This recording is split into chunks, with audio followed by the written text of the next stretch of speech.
presentation. Thank you all for coming and whatever we're going to talk about it after the end. We're going to have another selfie as yesterday.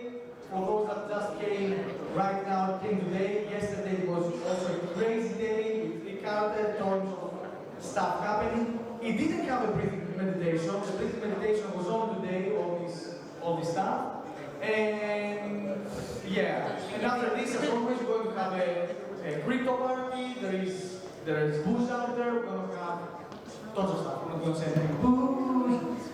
And now let's talk about VHR. But should we sit or should we do like stand-up comedy? Stand-up comedy. Are you ready? Me and you. Let's go to the program. Αντικειμενικά εγώ και εσύ, θα είστε και όλοι είμαστε δημοσίοι. Σωστό, άρα μπορούμε να κάνουμε. Does anyone know does anyone has any idea what we're going to ask here as a first question? How do you met it, Jon? How do we do? Do you really want to tell them how they met? Tell all the story, everything. In full detail. In full detail? Yes. So I have a friend, and my friend, he used to be, he really fell in love with a friend of mine. So that friend of mine didn't want to go out on a date with him. So he was trying, he was insisting, and he told me, look, if you manage to book me a date with her, I will meet you a guy whose name is Jon Vlachogiannis, and he will help you with your startup. So I went to my friend and I told her, please do it for our friends, please do it. So she went out with him, and the same day that they had a date, I had a date with Jon for business. Since then, I think I haven't been engaged in business-wise. Oh yeah. And what happened with your friend? They're fully law. And let's hear it. It's all about love. Yesterday we were saying that the best way to approach somebody from the US is called email, and it worked many times. People from the US, they really want to help people from Greece, and it was a cold email, it was a super cold. I had to do quick off and exercise with it before. I think that the best thing is to be really upfront and say what you want and what you're searching for. This is me, this is what I'm doing, I'm looking for this. Because generally, let's jump into a call, let's discuss, you're wasting other people's time. And what on the top of that, people start getting defensive or angry because sometimes it's not a fit. Like I get tons of emails where people literally write a whole story and they end up without a link to what they're doing. A call to action also. A call to action? I'm not even talking call to action. I'm like, hey Jon, I've been following you for some time. I love these emails and I'm reading your newsletter. I love these emails. Fantastic. I was born in 1947 and I'm from there. My father used to own this and set to a company that didn't work. Literally, a whole store that sometimes I'm like, let's see where it goes. I'm like, when you come to Greece, let's meet. Send me a link. What the fuck are you doing? Are you building something? Is it? Why are we talking? And the funny thing is that this is like hilarious. Whenever somebody texts me for the last 3 months, let's meet in Greece, I told them, I'm doing conference. I'm doing this conference, so literally we meet and we talk about this. I'm like, I don't know, there'll be many people, maybe you can go for coffee. I'm like, we're going to have free coffee. 3 days. Free everything. Other people that way more interesting than me, just come to the conference. It's okay. Most of you are here probably because you sent me an email or your family, yes, mama. So, yeah, I don't know what I'm talking about. Tell me about, what do you tell me when we first met? What was your email body? Like, did you tell me, yeah, I didn't send them. What? I didn't send them. Sorry, yeah. I have your phone number. I think it was WhatsApp. That's why it was easy. I remember your reaction after 1 month when we were discussing and talking, and you were like, you are not subscribed to my newsletter, and I think you were deeply offended. No, how can I convert here? It's not on the newsletter. Yeah, see, where's the shoes though? So again, for people that just arrived, the shoes are not for the team. We, like Andrew with the State of Fusion gang, they made the MetaVerse shoes. So I had to have all these shoes in my bag and I can't stop. Product position. But it was the hats, all the hats and all the shoes, and the customs, they were asking me, are you selling hats? I'm like, why would I sell hats? It's just a conference and everything. Yeah, and we sold hats. We sold hats, but we sold them from the US. So it's not the meta hats. And the highlight, of course, is that I had with me the new Sony MetaVerse sensors that Sony brought that everybody. So we put you in a virtual world that you actually have an avatar and you take decisions inside inside the game. So based on your actions inside the game, we translate that on your skills on site and on the job. And also we work with predictive analytics, meaning that we actually predict all the skills that you are going to bring into the workplace after some months. For example, retention rates, how many months someone is going to stay with the company, when they're going to leave, and some other trends. And I did the test, right? I remember your scores. Several scores, which were excellent. Of course, excellent. Decision making really high. Resilience, Jesus Christ. If it had, we don't have a score for attention to detail because it would be like. Not sure. Did I have a burnout score high? What was it? Resilience. Resilience is translated to burnout. Generally, people that tend to score very low in resilience means that they are actually very close to burnout. Interesting, interesting. Has anybody done this test before, like psychometrics? You should obviously have. You did? Me. Yeah. And you also have it? Yeah, I love the game. It was, yeah. Push it. Can we give any link for these guys also? I think we can send out a newsletter for all participants just to have a free access to the The game. newsletter that you haven't subscribed. Goes back, goes back. Yeah, can we send an email to people to try it out and do their... Yes, everyone. Fantastic, fantastic. And do you focus on individual employees, like to people that just want to do the test and see how they feel, or it's the company that buys it and gives it to the employees? Exactly. Actually, when you Exactly. it's both ways. So is there anyone that hasn't ever tried a psychometric in their lives? Psychometric test. A personality test. So the typical questionnaire that you complete, is there anyone that doesn't know how it looks like? No, it's a typical questionnaire under the form of the questions. Do you like to share the workload with others? And you have agree, strongly disagree, and all the stuff. So what we have... But it was a game. What it was a game? Yes, exactly, because that was our innovation. We took this questionnaire and we visualized that and we put you inside the virtual world because through this way, actually, we're trying to map the real you. Because if I ask you, are you a team player? Of course. Are you a decision maker? The best. Do you like to share the workload with others? Most of the time. Are you competitive? Of course. For the common good. Okay. In most of the cases, all of us are going to reply to those questions like that. But if I remove the element of the business and I put you in a different world, our world, for example, is you're part of the crew and you're going to some uncharted territory islands and we have a shipwreck and you open your eyes and you're in a desert island and you have some other people and you're like, how do I react with all those strangers around me? So we try to see the real instincts that we're going to have in these situations. So for individuals it's for free, but for the companies that they want to assess people, we charge them because we actually charge the dashboard with all the analytics. So I have the idea, as I have every nanosecond. Nanoseconds. So can the MetaVerse, the MetaVerse Conf, get by for everybody the test, and so collectively I can see who's going to burn out and everything, and then... Actually, this is what we call benchmarks. So when a company is or a team, if you have a small team or if you have a company, what you can do is actually apply the test to all of your team and actually see what is the norm of your company. Meaning, us, when we're working together for a common goal, we tend to adapt to very specific trends. So you can have a norm and see that actually in my company, most of my employees actually have above average or below average the traits in their personality. So also you can see things that you cannot imagine sometimes. I can't imagine it. If you cannot imagine. But can I do it for community instead of company? Can I do it for community members? Yes, you can do it for community members because what we have seen is that companies that are applying that as an open circle link to a mass scale, they can use that for employer branding. So if you want to reach the very big scale of people and you don't really care to see the characteristics, but you want people to reserve that on their social media and say, hey, I got this game and I really like it, would you like to share with your audience? So all this virality effect can help you boost your employer branding. So if I send an email from the newsletter that hopefully everybody is subscribed, now, what do you think? Would you use it? Does it make sense? Yes. We have more than 2 million users right now. Yeah, but I want to see like if it makes sense for this guy, obviously the company. It's my I would love to have your feedback.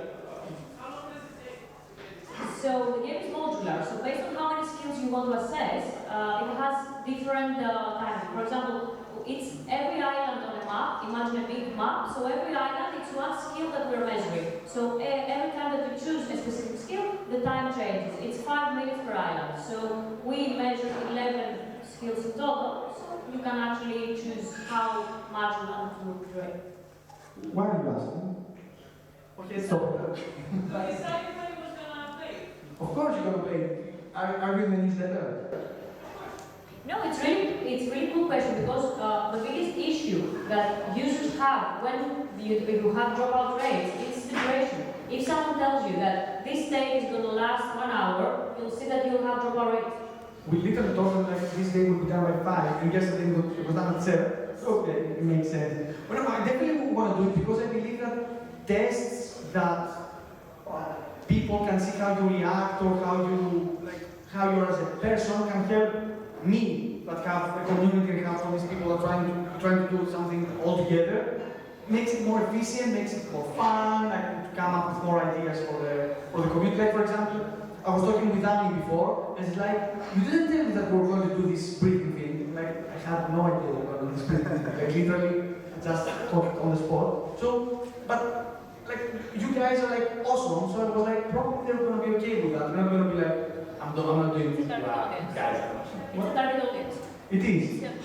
For example, something that went really wrong with our business plan, it's when we began, we thought that the best users, they would be the very digital companies, Accenture, Google, and all that stuff, because they're tech savvy, they're very into tech. So our best customers were the most traditional companies, like Titan Cements, Motor Oil, and refineries. And when we ran a test to check why so traditional players are actually using such an innovative solution, the reply was super highlighted. They were like, if you go to Adecco, or if you go to Randstad, or you go to companies that they are tech savvy, you expect to see something like that. But if you come to Titan and you see something like that, you create a whole moment like, oh, that's weird, I want to learn more. So you create a whole moment to the candidates since the very first interaction with the company. Because we were reading a study that said that it's a study by Gartner that 78% of the candidates that they will go in an interview and they won't like the experience, they will boycott the product and services of the company in total. 78% in the States. So it's an insane number, especially in times when you have a canceling culture, which is super uprising. What about the metaverse? What about it? Any plans to do, first of all, any plans to go into the metaverse, and why or why not? Actually, MetaVerse is a super cool playground for HR, but at the same time, it's also super cautious and super weird, and it needs a lot of thought. Why? Because it has many issues that haven't been clarified yet. Meaning, number one, everyone feels that like avatars are cool.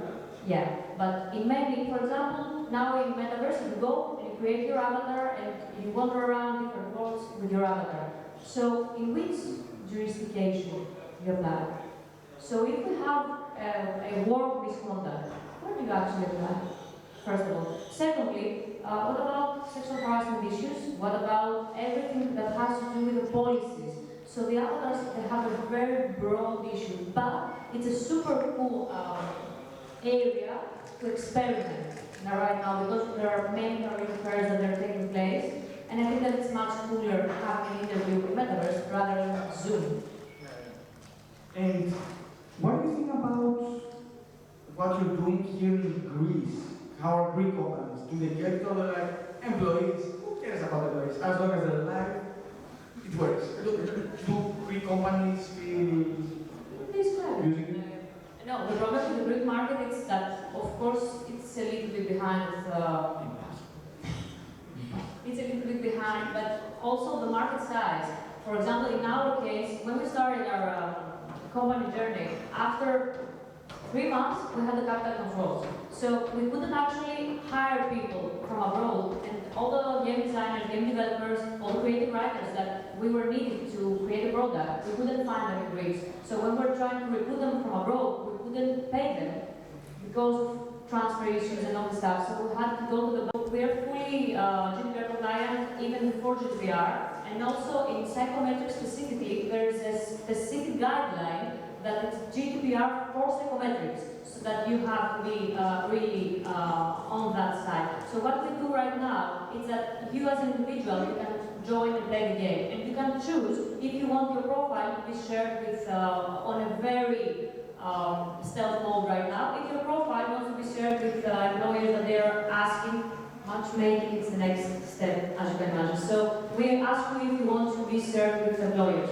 If you are already working in a company and you are passing this application process in order to work in another company, again, every step of the process we ask you, how would you like your data to be used? Do you want to delete it right now? And also we have an anonymity mode generally inside the game. So we are free to prepare with that. So it's actually down to the candidate, not the employer. And exactly, the employer, when you create a campaign, you can invite precisely format candidates or just manually input that. And then after some time, 2 years, it's a European law, we are obliged to delete the data. My legal background speaks here. So also the employer has the right to delete all those data earlier. And we have one more question. Does this work? Any question? Last question? Follow-up? We don't. Go. So I just wanted to ask, you mentioned that kids were really excited to play the game. Would someone with a general gaming background have any benefits and be more successful with that? Like I play D&D, so to me it was really easy to kind of assume kind of why you're asking me things because I'm playing a DM, so I know what I would ask my players to choose. So did I cheat the test without knowing? No. So the two biggest myths and stereotypes that we changed as a company are the following. First of all, do you believe that women are gamers? Yes. In which amount globally? Or if we compare men and female, or women, who are more gamers? Are we talking AA games? Or? Right. You want to put like mobile games, all that, probably would. So 75% globally of female are gamers, and the reason is that they don't get that because they don't understand farming as a game, but they may be spending more hours in farming and Candy Crush rather than someone who's actually playing hardcore video games. So Casual gamers and exactly. gamers, FPS and something like that. And if we speak about numbers, the actual number is, I really like that statistic. So 20,000 hours spent an average, let's say, kid until the age of 20 years old playing video games. 20,000 hours, do you know how many hours are exactly the hours that you want in order to graduate from high school. Exactly the same amount of hours that you need to graduate from high school, the same amount of hours you're spending playing video games casually in whole Europe right now. So it's insane, that casual. So getting back to that, our first publication, we have 7 scientific publications as an R&D department, it was called Applicant's Reaction. So what we searched for 2 years is how candidates react when they see a game on a typical process and how they feel about that, being assessed by a game and not a questionnaire, if they feel that this is going to open a door for a job for me. First of all, if they feel that it's fair, if they feel that it's more accurate or not, if they feel that it's silly because it's a game, and finally, if people that they are not natural gamers, they feel that they would be discriminated by that. So our result, it's been published on our website, it showed that the applicant reaction score was more than 90% positive, meaning that if you explain to the user and you create an equal field opportunity experience, you don't need anything else. But you don't need to make a very complex game. You should create a field opportunity that everyone can understand how to move to the ramp, what has to click. Every button in UI UX designer has an amazing designer, Jim there. The designer has to be a genius in order to create an environment that nobody feels.